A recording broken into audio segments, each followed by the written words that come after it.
Let's make the easiest kimchi fried rice you've ever made. First, cube up and fry half a can of Spam. Then take some day-old rice and cover it with sesame oil.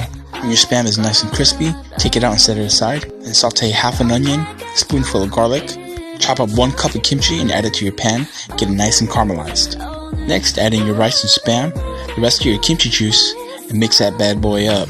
Add 1 spoon of gochujang, a little bit of salt, and a little bit of sugar. Then chop green onions and fry for another minute. Now add it to a bowl and cover with cheese, 2 fried eggs, a little bit of sesame oil, toasted sesame seeds, and roasted seaweed paper. And you're ready to eat. Now dig in. That's it, you're done, boy. Yes!